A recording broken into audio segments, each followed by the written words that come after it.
Един емпатик никога няма да почне да говори много.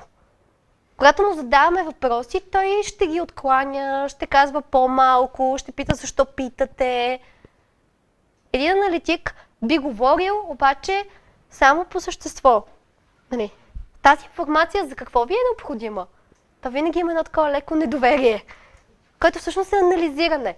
Не трябва да... Така че първото нещо е типа интроверт или екстроверт.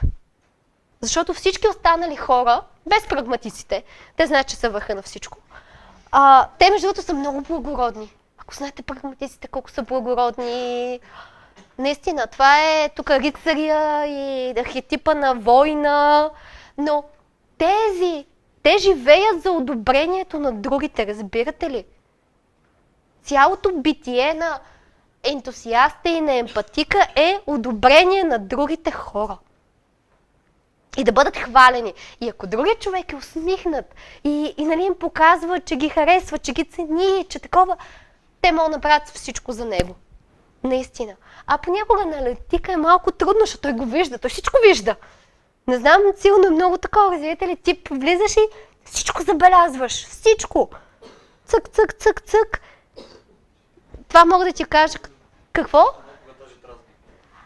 Ами знаеш ли какво да зависи? Това е менталитет. И защо този се разбира с този? Защото този приема хората. Разбираш ли? Този иска да бъде приет, а този приема хората. Казва, разбирам те. Благодаря ти, че ми го каза. Разкажи ми повече. Той може да остави така другия човек да свети. А аналитика, когато неговото мнение е чуто, защото знаете ли какво се получава с аналитиците? Те са на експертни позиции почти винаги, защото са много умни, прецизни, аналитични, умни са. И те си записват, имат си всичко, нали, както си е.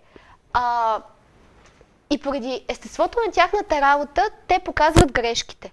И много често са свикнали останалите хора да спорят с тях.